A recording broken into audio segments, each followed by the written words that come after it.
Hey everyone, Kavort from Major League Crypto here. Thank you for joining me. And today's topics, we're going to be going over Monero versus Verge. We're going to compare their technology, compare their roadmaps, and see where they're at in the meta of the crypto space. So let's see what we could do here. Okay, so we're on the Monero homepage right now. Let me see if anyone. Okay.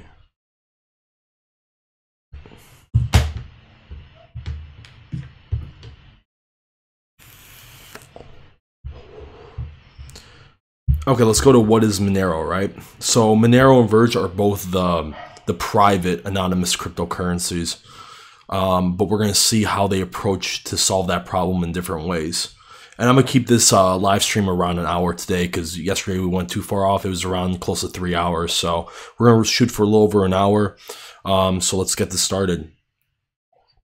Okay, we have to get this plan protocol updated too. So we'll put this all the way back here. Okay, let's go. Okay, Monero is a leading cryptocurrency with a focus on private and censorship-resistant transactions. Most existing cryptocurrencies, including Bitcoin and Ethereum, have transparent blockchains, meaning that transactions are openly verifiable and traceable by anyone in the world. Furthermore, sending and receiving addresses for these transactions may potentially be linked to a person's real-world identity. Monero uses cryptography to shield sending and receiving addresses, as well as transacted amounts. Monero transactions are confidential and untraceable. Every Monero transaction, by default, obfuscates sending and receiving addresses, as well as transacted amounts. This always-on privacy means that every Monero user's activity enhances the privacy of all other users, unlike selectively transparent cryptocurrencies, example being Zcash. Monero is fungible by virtue of obfuscation. Monero cannot become tainted through participation in previous transactions. This means Monero will always be accepted without the risk of censorship. The Kovri project, currently in development, will route and encrypt transactions via I2P invisible internet project nodes. This will obfuscate a transactor's IP address and provide further protection against network monitoring, which we'll talk about later. That's one of Verge's main strengths, that it has I2P already, but Monero having it, Monero playing on integrating that into their system will give it more strength for the long run. Monero is a grassroots community, attracting the world's best cryptocurrency researchers and engineering talents. Over 240 developers have contributed to the Monero project, including 30 core developers. Forums and chat channels are welcoming and active. Monero's research lab, core development team, and community developers are constantly pushing the frontier of what is possible with cryptocurrency privacy and security. Monero is not a corporation. It is developed by cryptography and distributed systems experts from all over the world that donate their time or are funded by community donations. This means that Monero can't be shut down by any one country and is constrained by any particular legal jurisdiction. Monero is electronic cash that allows fast and inexpensive payments to and from anywhere in the world. There are no multi-day holding periods and no risk of fraudulent chargebacks. It is safe from capital controls. These are measures that restrict the flow of traditional currencies, sometimes to an extreme degree, in countries experiencing economic instability. Yeah, screw it. Let's watch this video.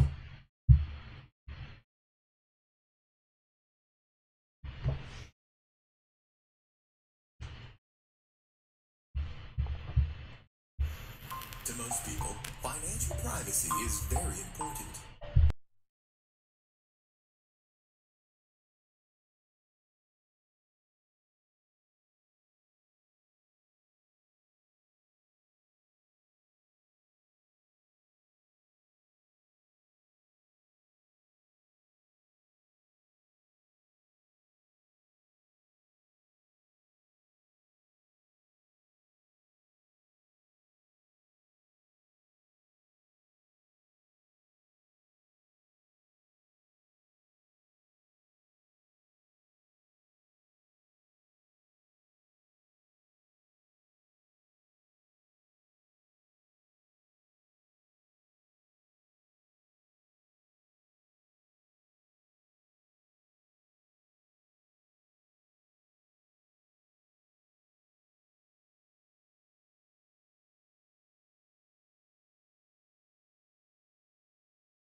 Oh, sorry. Okay.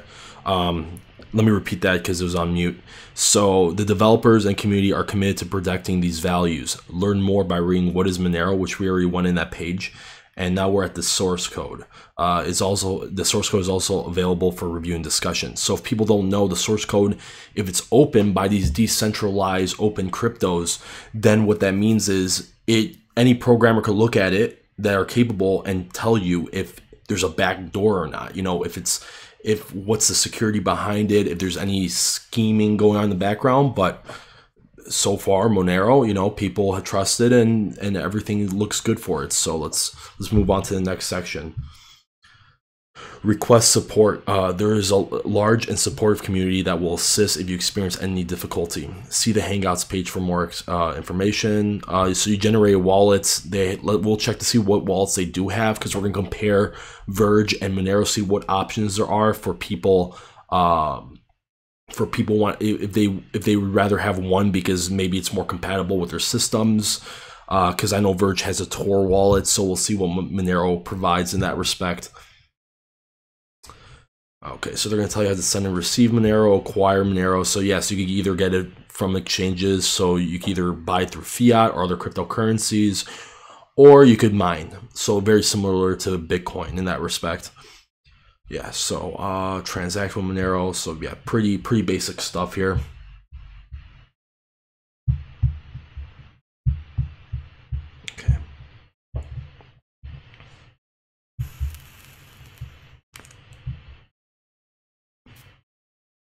Okay, this is basically just the code behind it. We don't have to go too deep into this. Wallets will have this running in the background while they make it very easy for you to do it. So basically showing their stealth addresses, and you can make it public if you want to, but it's not necessarily needed.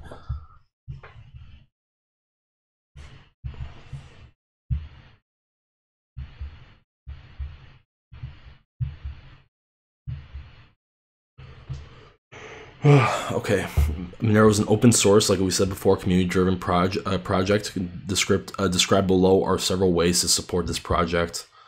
Develop, so they want developers, so more development for the ecosystem makes it much stronger. Monero is primarily written in C++, a very well-known programming language. As it is a decentralized project, anyone is welcome to add or make changes to existing code. Pull requests are merged based on community consensus, so very similar to Bitcoin. So if you have an idea for a change for the code, you could run it, and if there's consensus in the community, then they can approve it. That's the power of decentralization. Run on a full node.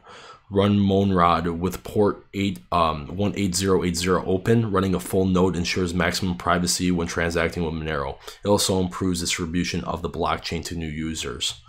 Mining ensures the Monero network remains decentralized and secure. In the Monero graphical user interface and command line interface, background mining may be activated. Additional resources for mining may be reviewed here, or may be viewed here. Okay. So yeah, let's see. If you guys have any questions, just feel free to type in the chat box above, and I will answer them. For the new listeners watching, yeah. So we're just going over Monero versus Verge at the moment. We just went over what is Monero. They're talking about the support for it. Now we're gonna move on to like how the mining works. Hardware benchmarking. Okay, so they can tell you what the hardware benchmarking is for the best way to mine it. So that's probably our best case to see what software is best for mining Monero if you want to go that route. And they have a Hangouts page, a Reddit subreddit, and I think this is a Slack group also, Monero pools. Mining software, they have AMD, CPU, and NVIDIA, so depending on your computer. So these are this is their strength. Very versatile. Okay, GPU, what they got? They got Vega, RX 580 Armor, 4X Sapphire Vega, NVIDIA. Okay, so they do support NVIDIA, like I said before. Let's see if they got, what else do they got here? Oh, this is standard Asus HD 7990, AMD 1080 Ti. So yeah, pretty standard stuff. You'll see this with a lot of other cryptocurrencies that are mineable.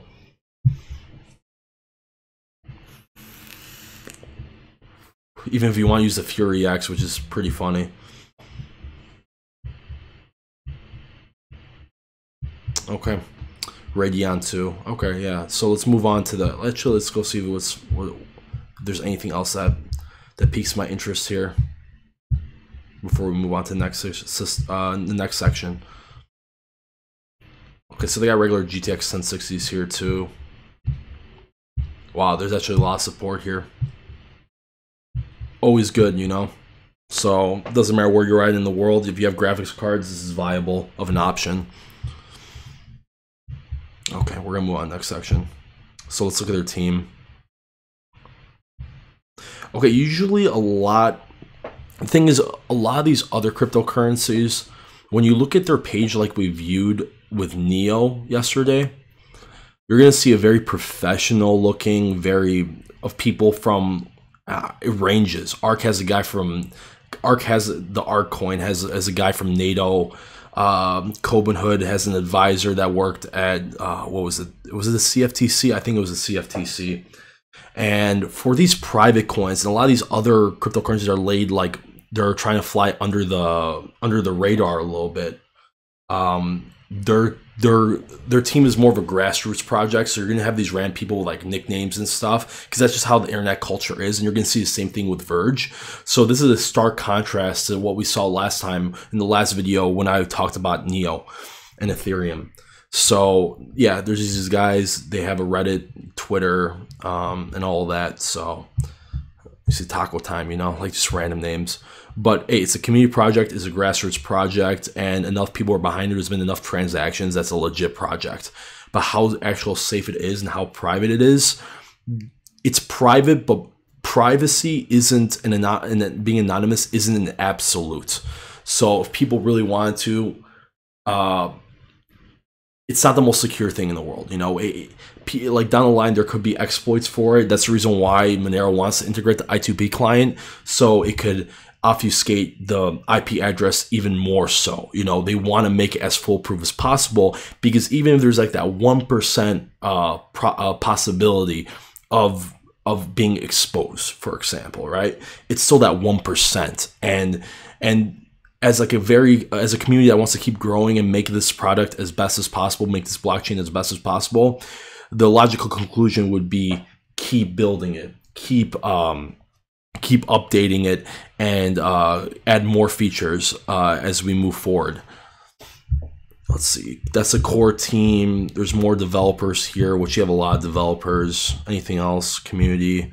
Yeah, they're okay. So they're just other people. Research lab. I was gonna see if there's any other companies or anything else, but no, there isn't. Okay, let's go to technical specs.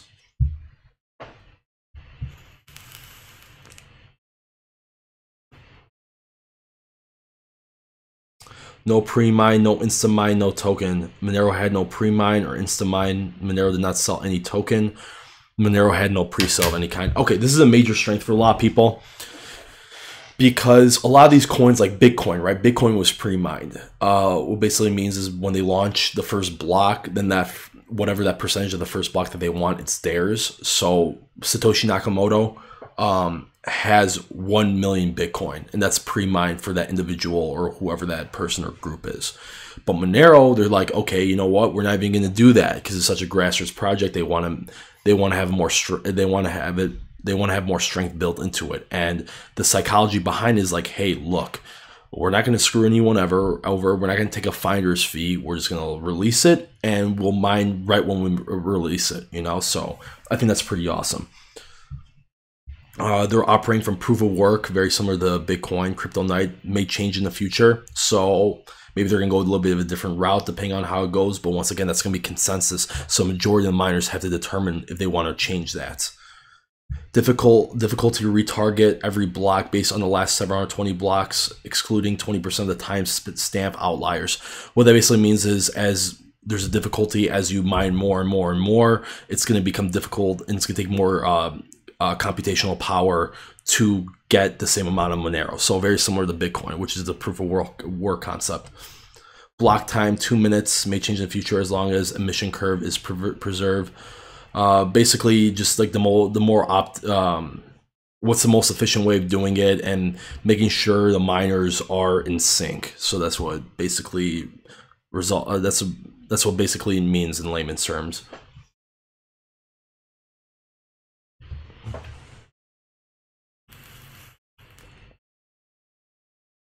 Block reward smoothly decreasing and subject to penalties for blocks greater than median size of the last 100 blocks. See the latest block Coinbase transaction amount for current reward. And when we're talking about Coinbase, we're not talking about the Coinbase app and exchange. They're not talking about that. Coinbase is actually a term for the blockchain, like a specific part of the blockchain. So don't get that twisted. Block size dynamic, maximum of 2 M100, emission curve. So basically this is what they use to determine that emission curve.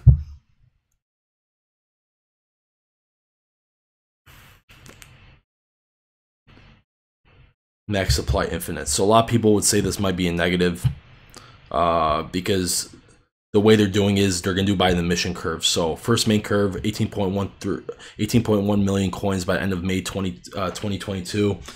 Then tail curve, 0.6 XMR. XMR is a ticker symbol for Monero. Per 2-minute block, kicks in once main emission is done, translates to less than 1% inflation decreasing over time. So that's how they're going to determine. That's how they're going to determine that they can keep making more Monero, even though it's infinite, but they want to maintain so the inflation doesn't go through the roof. So that's why the emission curve was implemented that way. Ring signatures, sender privacy, stealth addresses, recipient privacy. So they're talking about the two mechanism for sending Monero and receiving Monero. And amount obfuscation, ring confidential transaction. This is different than Verge, and we'll talk about that. So yeah, this is their technical. I don't know. I didn't find a white paper on their website, so this is the closest thing I could find to it. Okay, next section. Okay, we've already kind of gone this. There's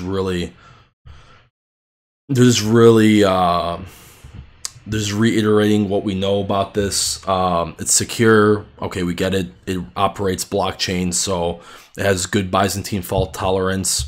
Monero's private. We get that because they're using their systems on that, and it's untraceable. Very similar. So, okay, we get that. Monero's fungible. So what are they explaining for this? Monero's fungible because it is private by default. In its current state, it's extremely unlikely that Monero will ever be blacklisted by exchanges or vendors due to its association in previous transactions.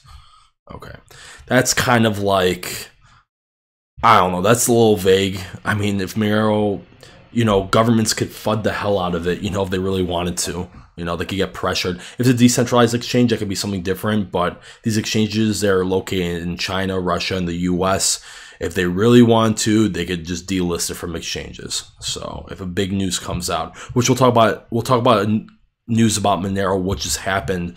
And it's actually pretty funny, but it's actually pretty scary at the same time. So we'll talk about that. Downloads. So what do they have, right? They have Monero for Linux, Windows, Mac. Let's view all their downloads here.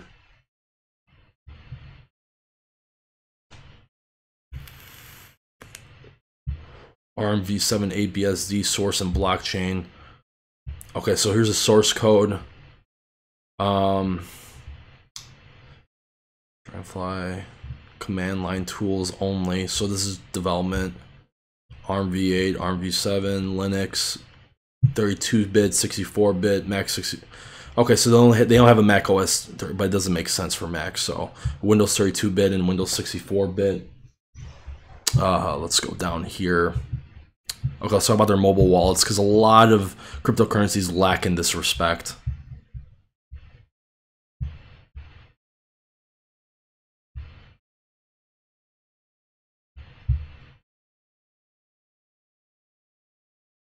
Oh, we're clicking on this link here. Maybe it'll take us to something.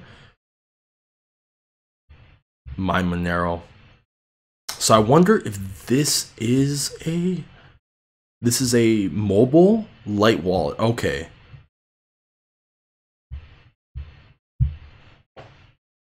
Yeah, this is pretty vague.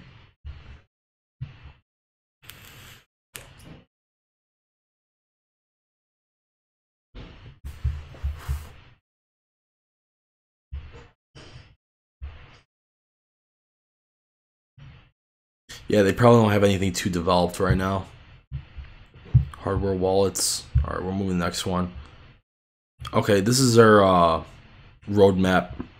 Oh no, this is a protocol update. So this is gonna be pretty important.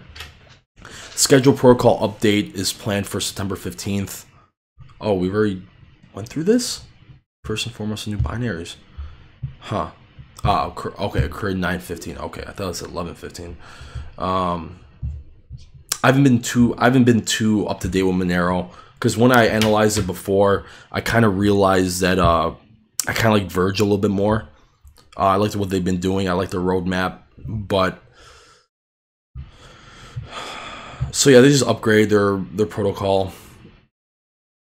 Nothing too crazy, and it's consent, like they say, it's consensual, so it's not like this, it's splitting or anything like that. So that's good.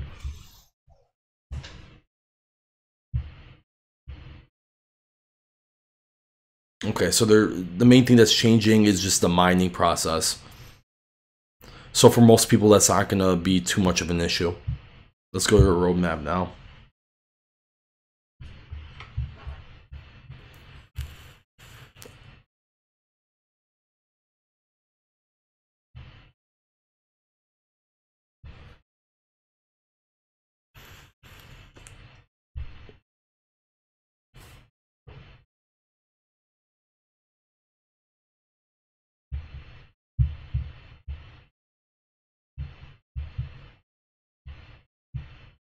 Okay, I'm kind of assuming that they went up to here originally, so we're here, and then they're gonna add this. Okay, so GUI port to Android. So this is where I'm talking about with the mobile. So I guess they haven't released this yet. This is supposed to be by the end of the year. All this is supposed to be achieved by the end of the year. I don't know why they won't add dates. So yeah, they added dates here that they're completed. But for everything after September 2017 over here, I don't even know they got the 0MQ done. But form funding system redesign, okay, that's just good for the community. GUI port to Android, that's a big one. Multi-signatures, okay, this is big. The multi-signatures will just make it slightly more secure. And Covary alpha release. Okay, so let's go to 2018 or future. Additional MRL research papers, second layer solutions for speed and scalability, more efficient range proof or ring CT to reduce transaction times. This will make it less of a headache for miners right here. It'll be easier and it'll be cheaper and less energy will be consumed. Ongoing task and upcoming task. Okay, so they are working on these, but it's not completed yet. And this is upcoming, so this is gonna happen. This is gonna start in the future. Okay, that's good. Yeah, but I don't know. They said before that they're gonna add the I2P into their system, but it's not anywhere on their roadmap. So I don't know if that's just like they just didn't update it yet. But that should be on the roadmap because that's a very important thing to have into it, because you're directly competing against Verge. So you want to have that up there if you're gonna convince people to use Monero rather than Verge. Okay, yeah, and this is gonna be good for miners and energy conservation. It's gonna make the blocks more just easier to be confirmed and all of that, so transaction times might be a little bit quicker from this also. Okay, so we're gonna move on to the next one. Okay, this is what I was talking about before the news. Google Chrome extension caught mining Monero via user CPU. This is honestly, this is scary, but I find this hilarious. At the same time, what a way to pirate people, man. What a way to pirate people. They're using a Google Chrome extension and they're mining Monero from other people's computers. This is hilarious. And yeah, it was early in the month. I remember reading this article. The Pirate Bay's efforts to use visitor CPU to mine Monero in order to monetize a website's traffic. The torrent index was using CoinHive, a JavaScript code that allows website admins to mine the anonymity-centric cryptocurrency user visitor resources. Ever since the Pirate Bay used the code, various bad actors decided to seize an opportunity and start preying on people's CPUs to mine the cryptocurrency. without asking them to consent for consent. Recently, a Google Chrome extension dubbed short URL goo.gl was caught using the JavaScript code by Node.js software engineer Alessandro Polidori. Polidori was alerted by his network security tools and decided to dig a little deeper into the extension. He found it was downloading and running a file named cryptonite.wasm from CoinHive to secretly mine the cryptocurrency. The plugin's developers didn't mention the presence of the cryptocurrency miner in the URL shortener, and as such, Polidori decided to make sure nothing was tampered with and installed it to the new a new Chrome instance. He found out that once again his CPU usage was at 95% whenever Chrome was opened, he stated. To remove any doubts that my installation could be tampered with, I tried to install the extension to a new Chrome instance. Unfortunately, I got the same results, so we can conclude that it was intentionally designed. The extension had nearly 15,000 downloads when Polidori found the miner in it and quickly informed Google, so it was pulled from its marketplace. Using visitor CPU power to mine Monero isn't by itself malicious, but using it without the user consent is. On various forums, users have stated that they would gladly donate some of their CPU power, presumably not 95%, to get rid of ads on websites they visit. So yeah, that could be a good future. That could be a really cool, like, future-proof idea, you know, like, in terms of, you know what, ads, just nobody wants to deal with them. Nobody likes them on their website. And we're getting to the point that we can mine cryptocurrencies, yeah, through other people's CPUs. So if you had like something like, all right, I want to donate, I want to support this website, right, or these people. But you know what? I just hate ads. I don't want to sit through it. Or if there's like a future type of YouTube, if YouTube implemented this, or some other, any social media, it could be anything, right? And they're like, okay, and instead of just watching the advertisement, which a lot of people don't get money for it anyway, it's barely any payments anyway, especially for YouTubers, just donate maybe 5% of your CPU power so they can mine some Monero or any other cryptocurrency with it. I think that's a great solution, because most people's computers, they get like nice computers or nice MacBooks, and honestly, unless they're like a heavy video editor, or they're a heavy gamer, or anything like that, they're not going to be using all that power all the time, especially just for web browsing. So that could be a great solution. But in this respect, it's kind of like just giving a bad image for Pirate Bay, because they're just using it without telling people. But I still think if this becomes like a viral story, right, that people see, oh my god, but like people see like this is like a very like a really cool idea though. So if people see this as a very cool idea, maybe someone will implement this into their site or into their videos, and I think this could be a really cool alternative to advertisements. Awesome stuff, honestly. Yeah, so basically just talking about the rest of that, and we can move on to the next subject. But yeah, Monero, who knows, you know, maybe Monero could gain more strength if they could use this in a non-malicious way.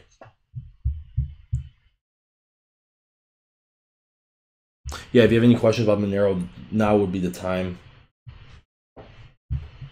So yeah, now we have a gist of Monero, what wallets are for it, how you could use it, how you can mine it, and just all the information behind it, and also the up-to-date news and the roadmap. We can move on to Verge and see how it compares to each other.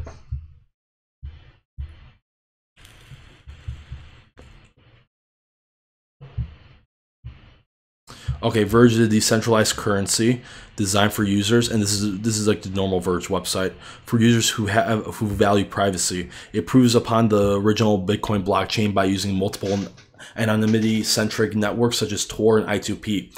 Utilizes multi-algorithm mining support to improve security and provide equal distribution of coins and miners. So this is different, you know, Tor and I2P, neither of those are implemented to Monero, so this is using a different method of achieving that privacy. Complete anonymous and privacy focused, great support from the community. You see same terminology as Monero. Ultra fast transactions. So they have their own simple payment verification SPV technology that allows transaction confirmation times to drop to around 5 seconds. Active development team and many contributors, same language as Monero, ready for mass adoption. Okay, one thing I really like about Verge rather than Monero, their wallets. They have a lot more wallets than Monero.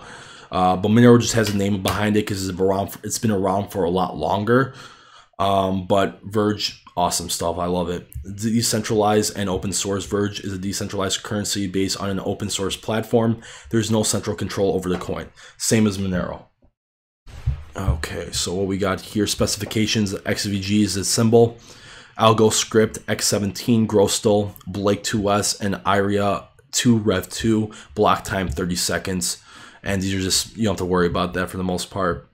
Okay, and these are the places you can get Verge. Bitrex, Bitsquare.io, CSEX, Lightbit.eu, South Exchange, Nova Exchange, Cryptopia, CoinGather, CoinSpot, Blocknet, Exchange.i2p, Nextchange, CoinWhale, Binance, and Hit BTC. So yeah, most of the volume is coming from Bitrex.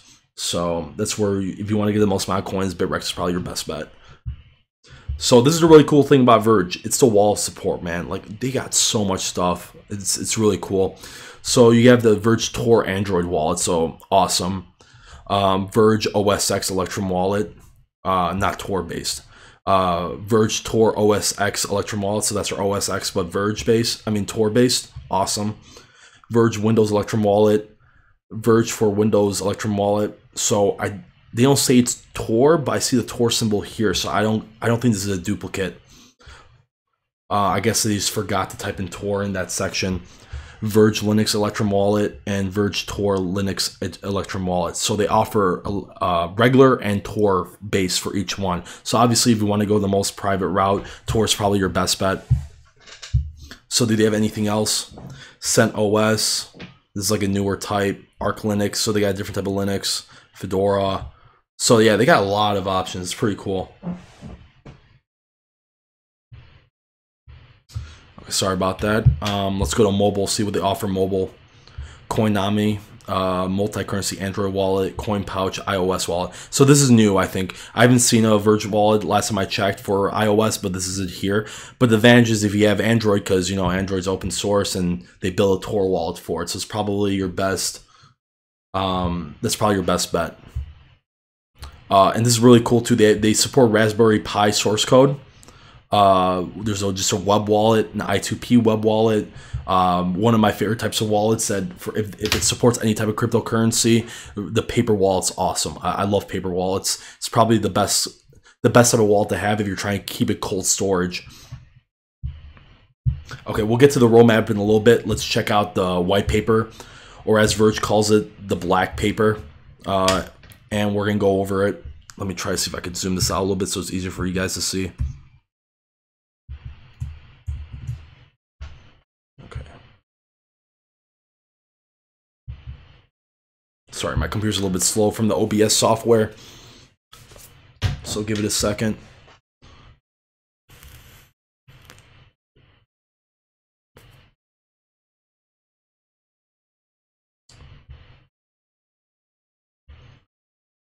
So basically what they said in this introduction under part 1, they're basically saying they're basing this kind of like on Bitcoin's system, but they're just trying to make it make the anonymous aspect of it the main focus. So let's talk about how they achieve this Tor integration. Tor, derived from an acronym for the original software project named the Onion Router, is an IP obfuscation service which enables anonymous communication across a layered circuit-based network. Tor directs internet traffic through a free worldwide volunteer overlay network consisting of more than 7,000 relays to conceal a user's location and usage from anyone conducting network surveillance or traffic analysis. The layers of encrypted address information used to anonymize data packets sent through Tor are reminiscent of an onion, hence the name. That way, a data packet's path through the Tor network cannot be fully traced. Oh, sorry about that. Tor's use is intended to protect the personal privacy of users, as well as their freedom and ability to conduct confidential communication by keeping their internet activities from being monitored. Onion routing is implemented by encryption in the application layer of a communication protocol stack, nested like the layers of an onion. Sorry about that. Give me a second here. Okay. Layers of an onion. Tor encrypts the data, including the next node destination IP, multiple times and sends it through a virtual circuit comprising successive, randomly selected Tor relays. Each relay decrypts only enough of the data packet wrapper to know which relay the data came from and which relay to send it next. So yeah, it's basically just using Tor. That's the main thing. IP obfuscation, which is very necessary if you want a private anonymous coin. And now we're going to look at I2P integration. This is something that I said before earlier in the stream when I talked about Monero. Monero wants to have I2P integration, but Verge already has it. So that's one thing. That's also one thing that Verge has that Monero doesn't have: the Tor and the I2P. As of right now, Monero doesn't claim that they want to add Tor, but they want to add I2P clients. So let's talk about I2P a little bit. I2P was originally built to provide hidden services which allow people to host servers at unknown locations. I2P provides many of the same benefits that Tor does. Both allows anonymous access to online content, makes use of P2P peer-to-peer style routing structure, and both operate using layered encryption. However, I2P was designed to be a network within the internet, with traffic staying contained in its borders. I2P performs packet-based routing as opposed to Tor circuit-based routing. This provides the benefit of permitting I2P to dynamically route around congestion and service interruptions in a manner similar to the internet's IP routing. Excuse me. This provides a higher level of reliability and redundancy to the network itself. Okay, anything else here?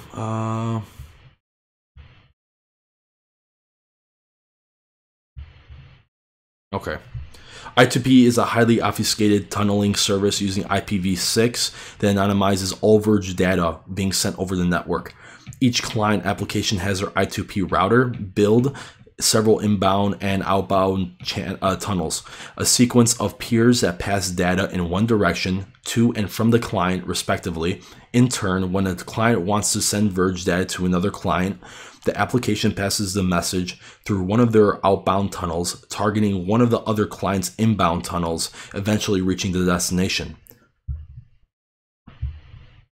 Rather than relying on centralized set of directory servers like Tor, I2P uses two distributed hash tables to coordinate the state of the network. Distributed hash tables, or DHTs, are a distributed and often decentralized mechanism for associating hash values with content. The primary advantage to DHTs are their scalability. Something like, I'm just making a little side note, something that Bitcoin and other cryptocurrencies have a very hard time with is scalability. So Verge is claiming that their scalability is very good, at least comparatively to Bitcoin. But Monero achieves a scalability not through I2B, but inherently in part of their protocol. A successful decentralized P2P network requires good scalability of its services and ensure the size of the content or transaction sharing can continue to grow as required. Additionally, I2P does not rely on trusted directory service to get route information. Instead, network routes are formed and constantly updated dynamically, with each router constantly evaluating other routers. Lastly, I2P establishes two independent simplex tunnels for traffic to traverse the network to and from each host, as opposed to Tor's formation of a single duplex circuit. So they're using both, so it's two different methods. They have two different types of circuits that run through it, so it adds to more of the complexity, and that's key. Okay, so now we're going to talk about Electrum and Electrum wallets. Electrum wallet, they support Bitcoin, and Electrum is pretty popular. So let's see, because apparently the Verge team is applauding themselves so much on Electrum that they're putting in their white paper. So let's see what they have to say. Electrum strength is speed and simplicity with low resource usage. It uses secure remote servers that handle most complicated parts of the Verge network and also allows users to recover their wallets with a secret seed phrase. Additionally, Electrum offers a simple and easy to use cold storage solution. This allows users to store all or part of their coins in an offline manner. Moreover, Electrum is one of the only wallets to provide native Tor and I2P support. By integrating Electrum with Tor and I2P, one can achieve anonymity while using the desktop/mobile wallet. Both IP addresses and transaction information is secured and does not leak to the connecting servers, increasing user privacy. Electrum enables multi-signature support, which requires more than one key to authorize an Electrum wallet or Electrum transaction. Standard transactions on the Verge network could be called single signature transactions because transfers require only one signature. From the owner of the private key associated with the Verge address, an Electrum transaction with multi-signature support requires a signature of multiple people before the coins can be transferred. Verge then requires multiple different party addresses to provide in order to do anything with them. Give me one moment here.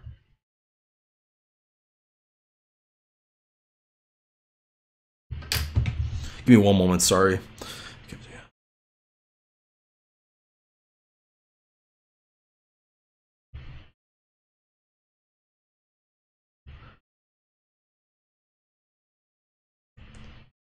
Okay, sorry about that.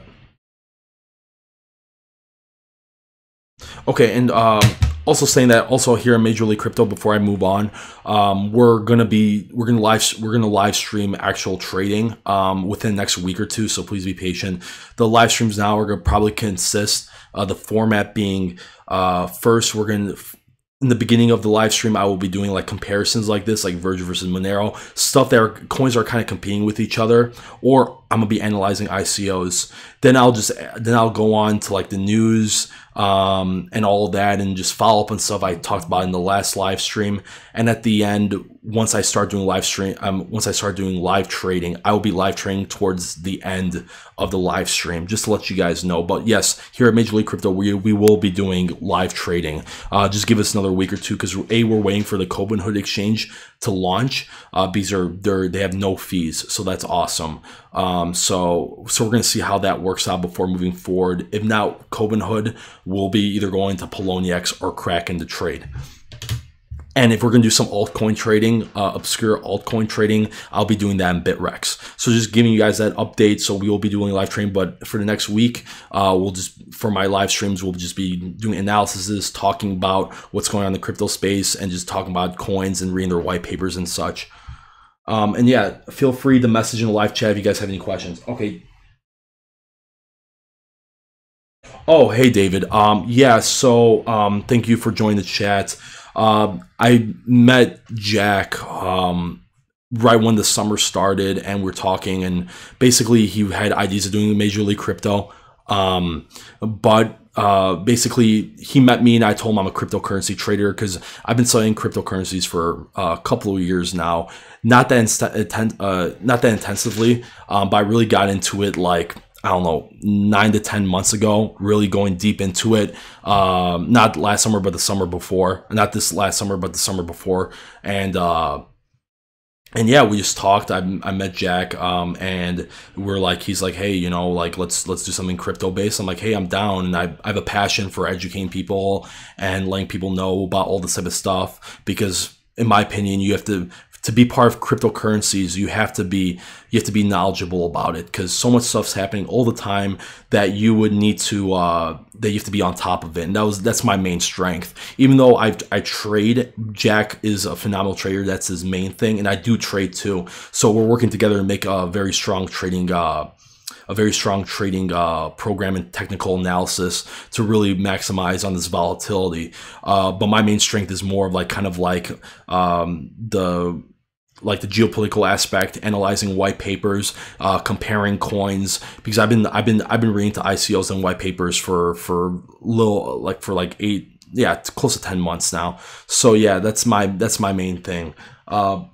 Oh, hey, Haji, thank you for joining. Yeah, we're going over Monero and Verge right now. We already did Monero before. We're talking about Verge now. But yeah, David, yeah, so basically, yeah, like Jack, Eric, and I, we just talked together, and we just thought, hey, let's just do crypto, because that's my passion. My passion is cryptocurrencies.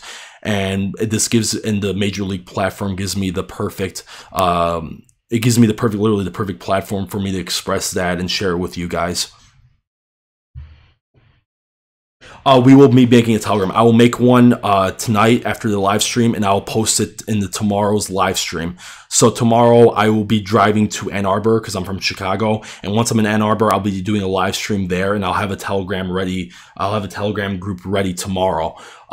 So I will be posting that in the description under the YouTube video tomorrow.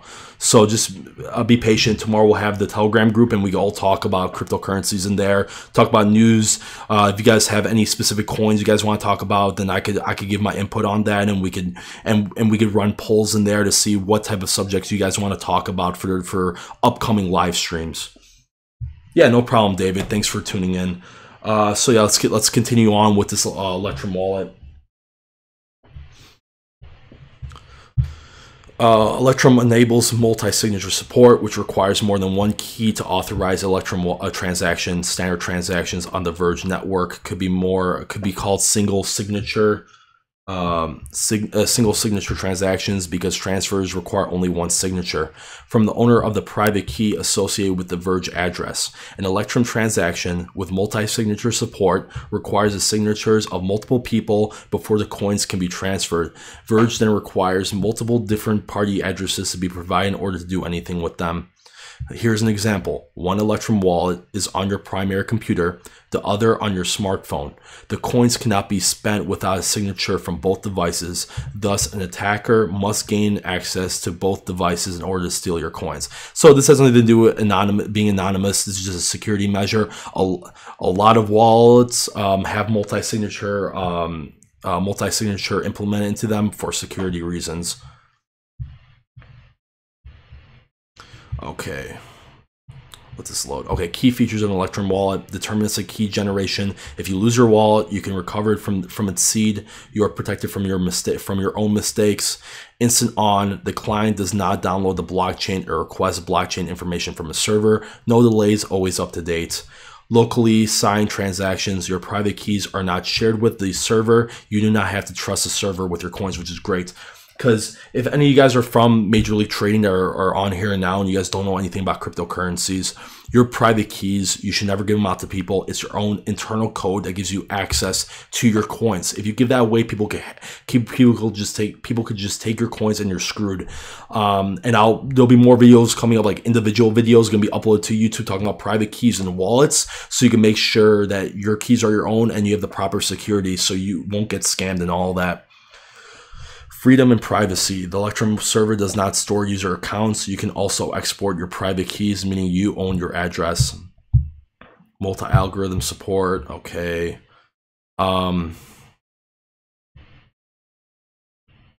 multi-algorithm support basically means it just changes the mining, different types of mining devices, so it makes it easier to mine. It is one of the only cryptocurrencies to support 5 hash functions combined on one blockchain. Basically means it's more versatile. The way it's programmed, it's more versatile for mining, which makes it more open for people to come in that want to develop and mine, which is always a positive thing in the cryptocurrency space. Let's see what else. This results in increased security and a wider range of people and devices that can mine Verge. Like I said before, hence equal distribution of Verge is ensured for everyone. Awesome. Okay, so this is very interesting too. The total supply of Verge is 16.5 billion coins. What makes Verge stand out from other cryptocurrencies are 5 proof-of-work algorithms that run on its blockchain. These are just the names of it, no big deal. All 5 algorithms have a 30-second block target block time. The difficulty is influenced by the algorithm's hash rate. This allows improved security and protection against 51% attacks. So basically, when you're looking at this, the total supply of Verge being 16.5 billion coins, the current price of Verge, I believe right now in US dollars, is half of a cent. And people are like, oh, it's a penny stock. They're viewing it like that, but they don't understand the reason why it's so cheap for one individual Verge is because there's so many coins. You know, a Bitcoin is 20 million. This is 16.5 billion. It's a lot more coins. And basically this just prevents a problem of adoption, and they just want to have enough coins possible that could be mined being 16.5 billion, which is awesome, you know. So that's gonna make it very cheap, but then you don't have to worry about the problem that other cryptocurrencies like Bitcoin is going to have when it reaches that 20 million coins, and people have to be using the decimal points, because it goes back 8 decimal points Bitcoin. So you have 0.000001 digit of a Bitcoin. But with this, you won't have that problem. So they're trying to future proof it within that respect. But at the same time, it might just trigger some people to think negatively on it because of its cheap price, without understanding the fundamental nature of basically how supply demand works with the supply of Verge being that much, you know. So 16.5 billion coins is a lot of coins.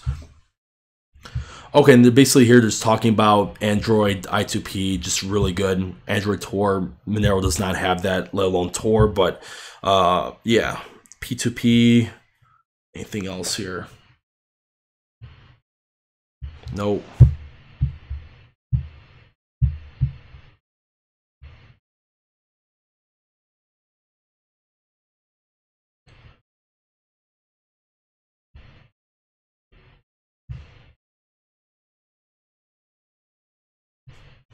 Okay, they're basically just talking about cryptography here, basically for security. This is very technical stuff, so this would probably fly over most people's heads. So I'm not going to be going over this right now. Maybe I'll have another live stream in the future that talks about strictly about cryptography and maybe how you could differentiate how one's better than the other. But basically, they're just saying they have their own special type of cryptography that's secure, and this diagram kind of shows how it works. Yeah. And they're talking about stealth addressing, which Monero does have stealth addressing, so that's similar. But both of them need it because they're both anonymous based coins. Okay, anything else here before we go on to one? Because a lot of these, because I feel like Verge, because I read their first white paper too, and they did not have a lot of this stuff, so they really updated, which is awesome. You always want to see development from the community with this type of stuff. Wrath protocol. Okay, yeah, let's read the Wrath protocol. Anything else here? Okay. Sorry, my computer's slow. Okay, meet Jessica, a nursing student who is finishing her degree. Money is often tight and access to liquidity is of paramount importance. Recently, she made a purchase online using her credit card. Unfortunately, due to no fault of her own, her credit card number was skimmed and used to buy a luxury handbag in Perth. While her card company agreed to reimburse her, it would be several days before her new card would arrive. After this experience, she knows that financial security has to be her own responsibility. She knows that she can use Verge and the Wrath protocol to make payments to her favorite e-commerce stores through coinpayments.net and be guaranteed that her payment will not be interdicted or tampered with in any way. She can transact her business without any fear of theft and in the knowledge that she is in control of her financial destiny. Now meet Randall. Okay, so basically you're just talking about the same thing. Atomic swaps, cross-trading allows for interoperability between Verge and all other cryptocurrencies in circulation with atomic swap capabilities enabled. An atomic swap works in the same way users would send funds to one another by allowing users to cross-trade different cryptocurrencies without relying on centralized parties. Okay, that's interesting because this means if, depending on the other coins protocols, then you could possibly switch with other cryptocurrencies without needing for an exchange. I don't think I've seen this implemented yet or someone using it yet, but if this does get achieved, this could be very interesting. But I wonder how the anonymous aspect of it would be. I don't know how the anonymous aspect would be if you're trying to exchange it with other cryptocurrencies. Because if you're sending your Verge out, because like how Verge said in their white paper, there's the way it works is that it's a sender and a receiver of Verge that the way it's operated and make it secure. So how would that work if you're sending out Verge but you're receiving something else that does not have the same protocol? Oh, I think they respond to that question here. Our users will be able to leverage atomic swaps while transacting across the Tor network via Wrath protocol, thereby maintaining IP obfuscation and personal identity integrity while sending and receiving Verge through cross-chain transactions. Furthermore, this implementation not only allows for cross-chain transactions, but also paves the way for future implementations, such as in Lightning Network. Okay, this is big. Lightning Network, which will allow for automatic execution of cross-chain transactions and trading. Lightning Network, you're going to see this. You're going to see this a lot. The Lightning Network, basically, Litecoin's trying to adopt it, Bitcoin's trying to adopt it, and now I guess Verge is trying to adopt it, which makes sense because the way Verge said it, their original protocol, besides the anonymous part, is similar to Bitcoin. So, and Litecoin's very similar to Bitcoin in a lot of ways too, the way it's written. So it makes sense that they would adopt the Lightning Network because it's only benefits, you know. So, and they'll have an easier time of implementing the Lightning Network rather than Litecoin and Bitcoin because it's such a smaller slice of the pie compared to other cryptocurrencies. But if it does implement it, or when it will implement it, it will be very bullish for Verge, in my opinion. Let's see what else. So yeah, apparently, yeah, the Wrath protocol is what's going to allow it for that the transaction with other cryptocurrencies to still be anonymous through IP obfuscation. Okay, now, okay, so this is a peer-to-peer instant messaging system utilizing the Save-R encryption technology to keep your communications private. This is cool. Basically, it shows that basically, okay, so Visp is one, and there's other type of new encrypted chats coming out, and they're trying to implement cryptocurrency exchanges through it. So from what I read, if you guys I never used Visp before, but if you guys probably heard of Discord chat, right? I think they have it in here.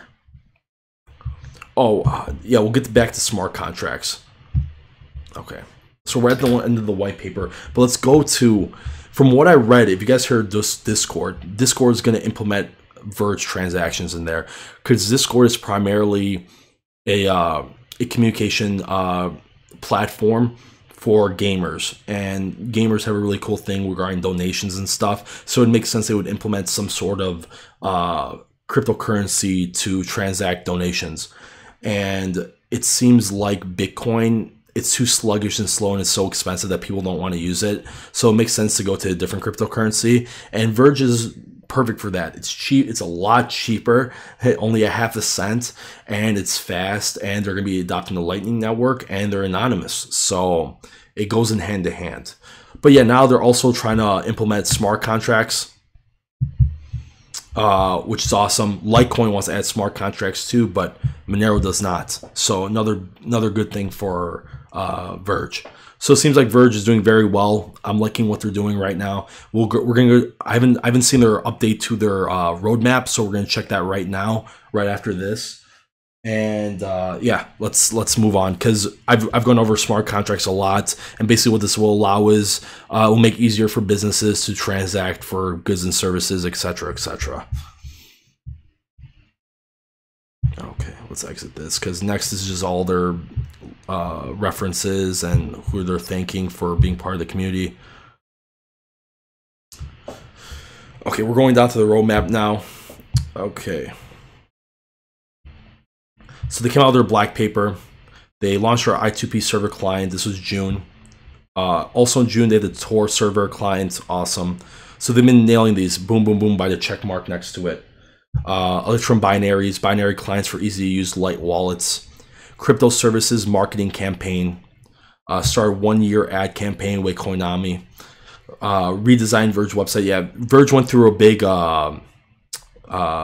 like a reboot of their design. They changed their logo, they changed their website, they updated their black paper, and yeah, they're making it look more clean and professional rather than some like grungy underground type of thing that would turn off a lot of potential coin holders because they're like, oh my god, this is only used for like drugs and illicit activity, which not necessarily. People just want to be private, you know. So this makes it like the white and blue rather than their like dark, like teal and black website just looked a lot more like computer hacker, you know, hacker man type of thing. While this is just a lot more lighthearted and very simple and professional, which I like. So also release Verge Radio. It's just part of their community. Something that They have a radio service which Monero does not have. Tor Android wallet, which was back in July. Amazing. I like that. So, okay. So this is the thing right here. This is where I had a problem. So last time I checked, they did not have these checked. So look at the date. I2P Android wallets. Okay. Near completion. They're saying it's near completion, but they say it was going to launch between July to August 2017. We're currently in October. So where is this? We need this. Actually, they did release it. Wait. Let's go up. Let's go up. Because I saw I2P, but I don't know if that was for... So, Verge, desktop, other, mobile. Let's go mobile. Yeah, they only have the Tor. They don't have I2P. So yeah, they have not launched that yet.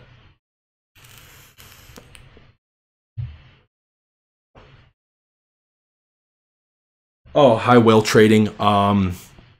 By the way, I wish I could be a whale one day, but currently I'm not. But I like, okay, for more altcoin type of stuff, I like Bitrex because they have a lot of stuff other exchanges do not, especially because how it works is that, you know, like ICOs, everyone knows the pump and dumps that are happening. People buy the ICO, then right when it launches, and Bitrex posts it, people transfer their coins on there and dump it. So I like a lot of these ICOs are coming out. People don't see that ICOs are a platform for companies to get money to launch their blockchain-based platforms. So I use that for just buying cheap ICOs. For margin and stuff like that, I kind of like Poloniex and Kraken, but we will be whale trading. We will be live trading here at Major League Crypto live streaming within the next week or two. I'm just kind of waiting for Robinhood because there's no fees on Robinhood, which is awesome, especially for people that are not trading with a lot of money, you know, so that's a very big benefit. But if that doesn't work, I'll just be going back to Kraken and Poloniex most likely, and I'll do some altcoin trading on Bitrex. So those are my preferred ones. But once again, you guys have to be careful. Poloniex and Bitrex have done some suspicious stuff. For instance, Poloniex, when I was on it late spring, early summer, I talked about this in my last live stream. Poloniex sometimes goes down. I don't know if they do anymore. I really don't go as much on Poloniex as I do. I'm more so on Kraken than Poloniex. But for instance, when the Ripple phenomenon happened after that, like after April, so we're talking about around May and June, for some reason when Ripple was going up in Poloniex, because Poloniex doesn't have as much coins as Bitrex does, the site would go down, and I'm like, I like clicked in my head. I'm like, why is it only when Ripple goes up, Poloniex goes down? And back then, Poloniex removed had their troll box. So there was a chat box in there that everyone talked to each other, and people were all saying the same thing. And I'm like, yeah, you got, like, everyone's kind of right. Why is it only when Ripple goes up, Poloniex goes down? So I only tell people to go on Poloniex to trade, or any exchange actually. Just put money in there that you want to trade with. If you're going to hold, take your coins and put it in the safest wallet possible. So primarily a cold storage wallet, like a hardware wallet or a paper wallet. And if you're in, I just, whatever coins I do have on the exchange, those are ones I'm trading for. And whatever I have else, I try to keep in a cold storage wallet or some other type of wallet of some sort, like mostly a cold storage wallet. So either hardware or paper wallet, because it's gonna be the safest there. So yeah, I don't like keeping stuff on the exchange unless I'm trading it. Yeah, so mostly Kraken, Poloniex, and Bitrex, but once again, use caution, because at the same time too, Poloniex and Bitrex are under US regulation, and unlike Russia and China now, because Russia has come out with their list of rules, Putin did, which I talked about in yesterday's live stream because it happened yesterday. Yeah, exactly, David. Just like Coinbase goes down when there's a massive drive. Yeah, because the thing is, people need to know also, when you're trading, well, let me finish my point. The US, so I was talking about Bitrex and Poloniex. Unlike Russia, right? The US does not have like a firm description of what cryptocurrencies are. They say it's kind of like a commodity and a security, but there's too much, like, I don't know, there's nothing concrete, you know? Unlike Russia, just Putin coming out saying, if you use these terms in your things, ICO, cryptocurrency, crypto, etc., smart contract, etc., then you're under this classification. You know, they're saying it straight up, which at least, like, you're not leaving the gray area. Because at any point, like, these exchanges could shut down. You know, Bitfinex is shutting down for US users. So it's like, I never got into Bitfinex, so thank God. But, you know, like, it could go down anytime. So that's why I'm excited for Robinhood. That's the reason why I'm kind of waiting too at the same time. Even though I'm doing some trades on Bitrex and Poloniex and Kraken, but I'm waiting for Robinhood because they're outside of, like, kind of US legal jurisdiction for now. And if something did happen to Robinhood, it's like, all right, like, let me just get my coins out of there really quick and I'll move on to the next best thing. So that's the reason why in the cryptocurrency space, I'm saying that things are happening day by day. So we have to keep on top of that and we have to keep rolling. So yeah, like you're saying, Coinbase, same thing as Coinbase. Because once again, people need to understand this isn't like stocks or binary options or anything else. What cryptocurrencies are is that when you're trading it, it gets listed on the blockchain.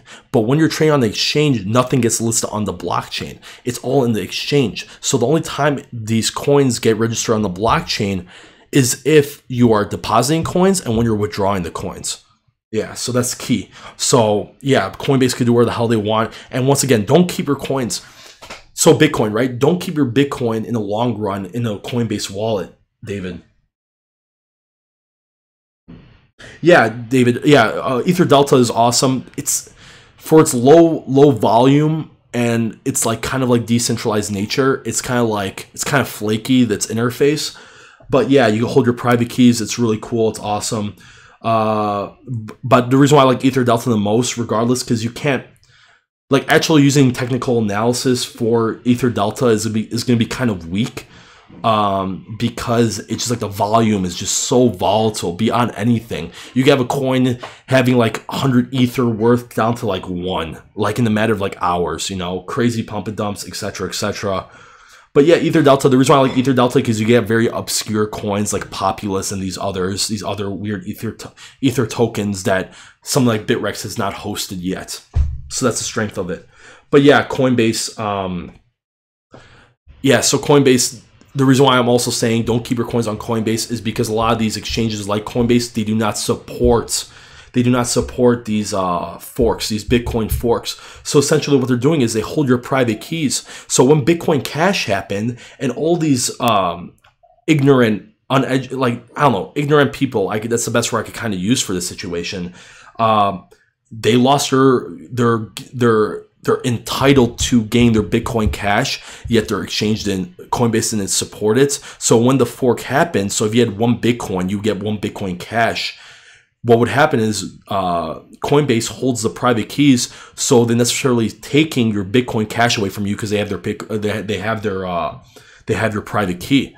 So that's the reason why I'm saying when these forks happen, go to an exchange that supports it or keep it in a wallet. So yeah, it sucks because a lot of people lost their Bitcoin Cash and now a lot of people lost their Bitcoin Gold because these exchanges hold your private keys and literally what they're telling you, so it's the legalities, they can just take it and they're going to profit off of it. So they're probably taking all the Bitcoin Gold. That's the reason why I'm going to talk about later. Bitcoin Gold, it just dumped and the price is crashing. I think it's also because of its very naive way of trying to solve inflation. But also because of people just want to dump it. It's another altcoin. It's not taking as big of a risk as Bitcoin Cash is. But yeah, I just think also because all these major exchanges are taking the private keys, they're taking your Bitcoin Cash or Bitcoin Gold and they're just dumping it for a quick profit of Bitcoin or other cryptocurrencies. So let's move on. So yeah, if we're looking at, so going back to Verge, right? Because we kind of sidetracked a lot here. So I2Bit Android wallet, new core wallet release, RSK smart contracts, wallet UI overhaul, merchandise online store. Look at these. All these things, which are pretty big things, you know. I2Bit Android wallet, that's big. New core wallet release, that's big. RSK smart contracts, that's a huge different system they're implementing to Verge. They're saying July to August. Where is it? It's still not here, you know. So I'm glad they're being kind of transparent, but it's like, all right, where are these things? If you're saying July to August, I want to see within July to August. But even with that too, they've been kind of on the mark before overall, and they've been pretty transparent, so I'm liking that. So yeah, like I was saying too, Black Paper 2.0 August, so they updated Black Paper with their updated information. They'll probably come out with the 3.0 when like smart contracts get done. And yeah, that's pretty much it. What's the last big one? Verge transfer over Telegram. So yeah, look at this. Discord, like I said before, Discord and Telegram. So you can send Verge and Verge on either Discord or Telegram, which is awesome, you know? Official Verge multi-algorithm mining pool. So this is also supposed to come out in August. It still did not. There will be a 2% fee going to fund further Verge development. Still hasn't happened. But yeah, but at least our Electrum client code base is out and all this stuff is out. So still, you know, for me, as of right now, I think Verge, Monero's still taking things a little bit more steady while Verge is trying to blast through and go strong. So each of them have their strengths, but it's more like a wait and see approach. Maybe Monero is more affiliated to more big businesses, which I'm feeling like that's kind of been the case, because Monero is more like the professional, I think, type of vibe, while Verge is more of like the kind of more like the little guy and for gaming and just other private stuff. But we'll see. This is kind of like a wait and see approach, but those are the strengths and of each cryptocurrency, and that's kind of like my basic analysis of both of them. And we're gonna talk about, yeah, we're gonna talk about developers. It's just a community, you know.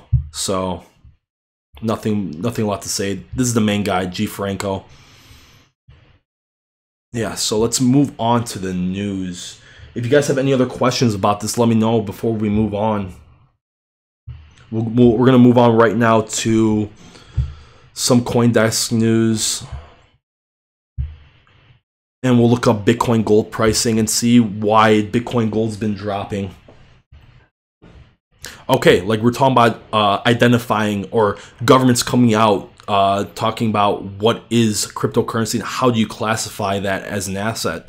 So Bitcoin is a commodity, not a currency, says South Korean central bank chief, which we all know central banks, they call the shots in their respective countries. So let's read this article. The head of South Korea's central bank has ruled out classifying Bitcoin as a currency, arguing that cryptocurrencies are a form of commodity instead. According to Seoul Yonhap News, the Bank of Korea Governor Lee Ju-yeol rejected the idea when asked on Monday whether it's possible to accept cryptocurrencies as legal fiat. The declaration is the latest official assessment on the tech following a ban on initial coin offerings. The regulation for virtual currencies is appropriate because it is regarded as a commodity, not at the level of legal currency. Lee said during an audit of the government by National Assembly, the country's legislative body. It is not a situation for the Bank of Korea to take such an action as at the present, he added. Okay, so basically this kind of common sense. These governments are not going to call it actual currency because then it would have to compete with its own native national currency. But once again, my personal view is like Russia, all these countries are going to come out with their own crypto version of their currency and will use that as a way. So if you make your crypto gains, so you convert it into the crypto like ruble, or crypto yuan, or crypto yen, or whatever that's going to come in the future, or crypto US dollar, crypto US coin, or Fed coin, whatever the hell they're going to call it here in America. But they're going to use it in a way so when you make your gains, you could transfer it over to these other coins for basically use for government maybe like taxes and stuff like that. So yeah, they're not going to say it's a currency. They're going to say it's a commodity. That's kind of as a given. But once again, at least nations are coming out now and establishing, all right, this is what it is. This is what we're calling it. So we're not in this gray area anymore. So finally, you know, so we have some government news, which is not always the best thing, but hey, it is what it is. Okay, we're not going to read this article. We're just going to talk about it real quick. China Renaissance CEO, blockchain more important than Bitcoin. Same thing what Bernanke said. Same thing with every other person on this planet said. Any banking or government or even government or any regular corporation, right? Blockchain, they like blockchain, which their version of blockchain is not a real blockchain. It's a centralized, glorified digital ledger. That's all it is. They just want to use this so they could so they could write in the debt forever, because they're basing this off of their debt-based fiat system. Yeah, so let's move on. Okay, this is big. All right, guys. Poloniex, okay, but this is not Poloniex's fault. This is actually some fraudsters. I just saw this. It kind of caught my attention, because you would think Google would not even allow this to be on the Play Store. I don't know how the hell this got through. I don't know, man. Like Google, they've just been kind of like lazy, I feel like, with this type of stuff, because you have a lot of crap software on the Google Play Store anyway, and now it's happening to Apple too. Apple's been very lenient with what they're accepting into their App Store. But let's read what's going on here. Security researchers have discovered at least 3 fraudulent apps on the Google Play Store, purportedly tied to the Poloniex cryptocurrency exchange. Wow, not 1 but 3. Okay. And an article posted on IT security firm ESET's news site, We Live Security, details how 2 of the apps, respectively called Poloniex and Poloniex Exchange, wow, were put onto the Android app service and downloaded more than 5,500 times before being removed. Reportedly, Poloniex does not have an official Android app. The news, as well as the existence of the apps, highlights the cybersecurity pitfalls of the cryptocurrency, as the high dollar value of some digital assets has drawn the attention of would-be fraudsters. In this case, the apps ask Poloniex users to enter their account credentials, granting the fraudsters access to the victims' emails, thus giving them the ability to alter passwords and delete evidence of the outbound transactions. Okay, there you go. I mean, that's pretty obvious, pretty late, pretty blunt how they're putting it here in the article. Yeah, so they made a fake app, put a fake logo on there, took the information, went onto they would go onto your account, change your password, lock you out, and take your crypto. This is not good. This is one of the flaws of cryptocurrencies being decentralized, because of its decentralized nature, right? So once again, this is why I say cryptocurrencies, we need the culture of cryptocurrencies, and people within the community need to be always aware of what's going on. Don't download anything without looking research into it. If Poloniex had an app, they would send out an email to all Poloniex users probably saying that, hey, look, we have an official app. Go here for the link and download it on either Android or iOS device. You know, so people are just ignorant. They don't know. This is why here at Major League Crypto, we wanna also make the culture of self-responsibility and also education, so people don't fall into these frauds, man. These frauds are all over the place. For instance, if you guys are going to be part of ICOs, right? If you're on Reddit or any of these other Slack or Telegram groups or Discord or whatever it is, right? Yeah, any of them. People are going to be posting photos of there. They're going to take the photo of a given ICO. So we're going to call the ICO shitcoin, okay? That's the term. I love using that term, but yeah, shitcoin, right? And usually what they have there is an Ethereum address, a public address that you send your Ethereum to, which they do have that for these ICOs. But what would they do is they would Photoshop their own address.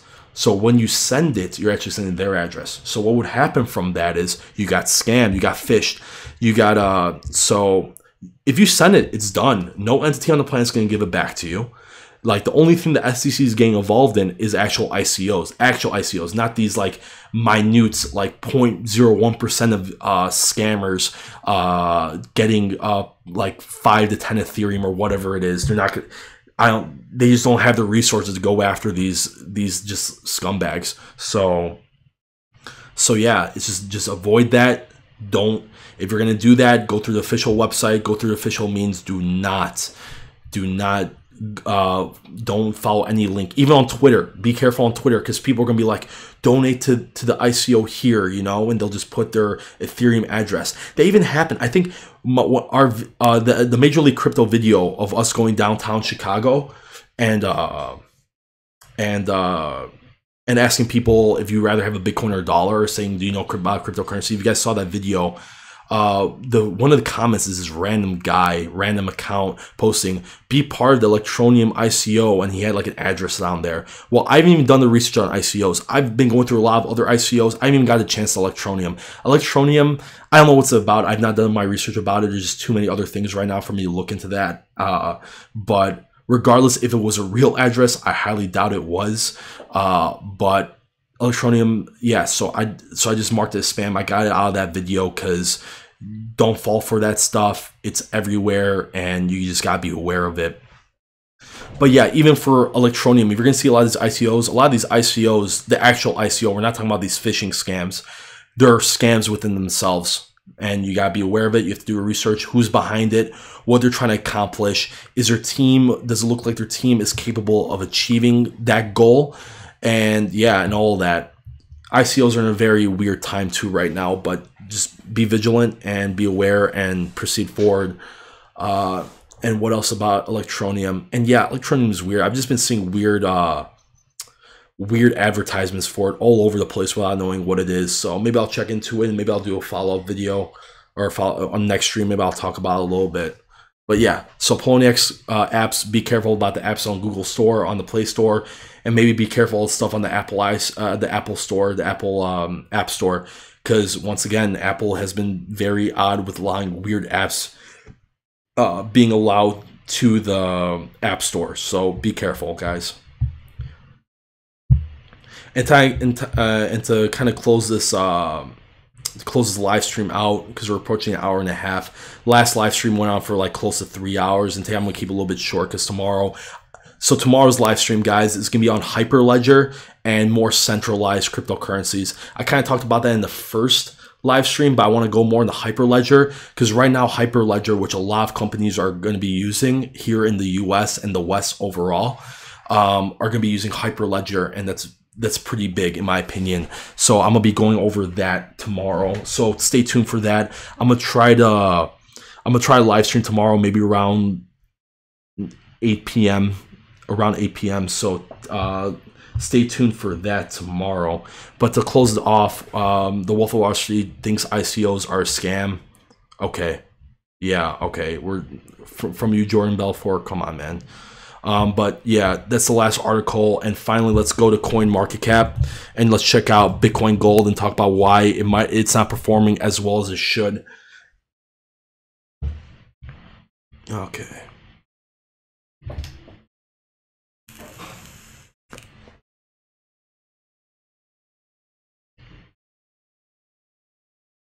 Oh yeah, and if you guys have any questions, now would be the time to ask, because I'm just going to talk about Bitcoin Gold for a little bit. Where was that article? Bitcoin Gold. Bit.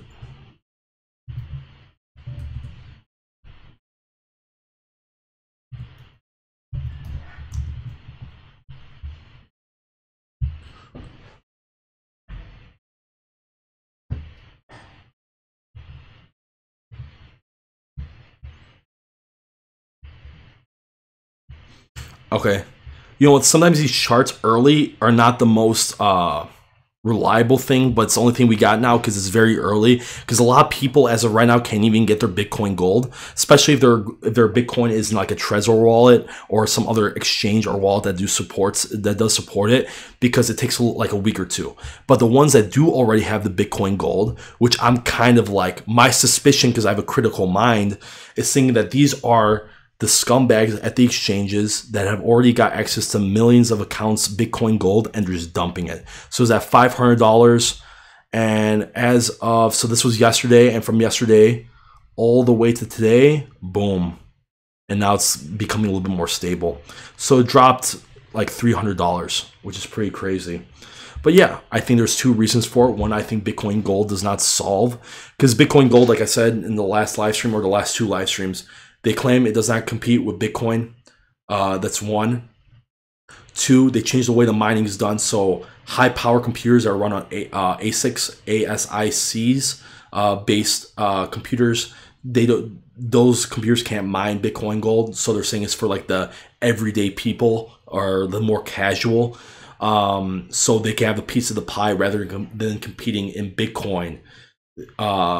rather competing with Bitcoin, which is like the big daddy, and you really need like very powerful computers and a lot of them in order to mine Bitcoin nowadays, because the competition is so high to get the block. So yeah, that's that. So, and they're trying to say that Bitcoin Gold solves Bitcoin's problem. Try to solve Bitcoin's problem that, yeah, for the mining part of it. So saying that only these big corporations and governments could get Bitcoin now, which is like, wasn't at the point, like after a certain amount of Bitcoins, it just gets harder and harder to mine. So it kind of replicates the psychology behind gold, you know? So that's kind of ironic. Bitcoin's calling Bitcoin Gold, even though their hard fork basically means they're adding inflation. So that's my perspective on it. Reason why I do not like Bitcoin Gold.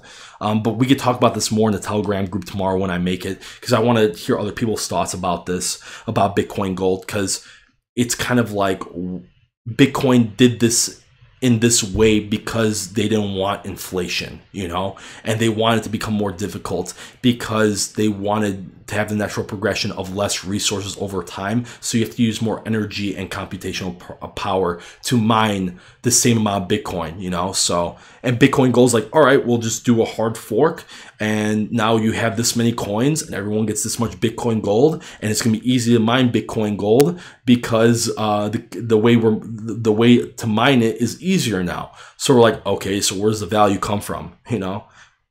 So yeah, that's pretty much my view on Bitcoin Gold right now. I've been having this view. I've just been thinking about it a lot. And I think Bitcoin Cash will perform better than Bitcoin Gold in the long run, for sure. Yeah, so. And yeah, that's pretty much that. I don't know what else to go for. Maybe we could check Cointelegraph really quickly before I end this live stream. So yeah, questions would be the best time for that.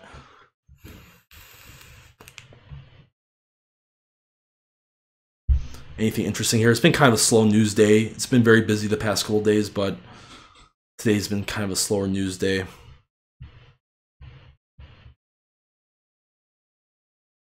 Okay, I'll be talking about this tomorrow. SegWit 2x, the 2x fork, which a lot of people are calling Bitcoin 2x.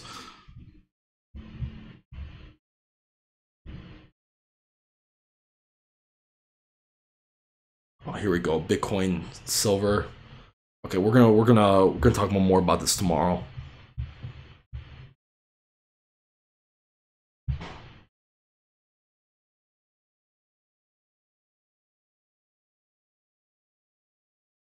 Is BitConnect a scam? I've not used BitConnect, so I cannot say. I just stick to like the bigger ones with the higher amount of volume. I still believe that most centralized exchanges, depending on where they're from, they've all done some sort of malicious activity. So I say be wary of all of them until exchanges become completely decentralized. But I do not use BitConnect. I would say play it safe if you're going to use anything, and go with Bitrex, Poloniex, GDAX, and Kraken. But I think Kraken has been the most solid out of all of them, because GDAX had that Ethereum fiasco, I think, what was it, 6 months ago. Poloniex had some suspicious stuff, and Bitrex as of recently has done some weird stuff regarding their users with their verification stuff, which happened to me. So basically, I sent my enhanced verification months ago, and it got approved, but for like 2 days, I could not withdraw my coins because they say my verification was under review.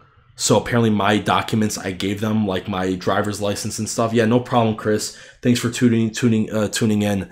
But yeah, I just don't use BitConnect. I try to stick with the bigger players because once again, it's just like every single because you can never be too careful. And once again, if you buy coins and you're not going to be trading with it, you want to keep them because you think there might be the next Googles or Amazons of the future, which some of them will be that, you know. So if you're going to do that, keep them off in a cold storage wallet or some other type of wallet. Do not keep them in the exchange. I cannot elaborate that enough.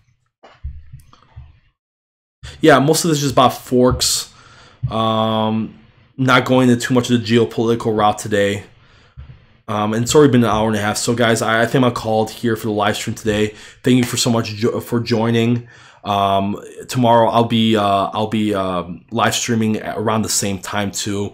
And tomorrow's topic, I think I'm gonna be talking about the 2x fork for Bitcoin, which is coming up next month, and I'll be going more into Bitcoin Gold. Talking about Bitcoin's a little bit like of its schizophrenia, if I can't put for a better term for it, because right now Bitcoin is going through an identity crisis, in my opinion. So we'll be talking more about that tomorrow, and also tomorrow I will be making the Telegram group, and I'll be posting it during the live stream. So thank you all for joining in, and have a great day and happy trading.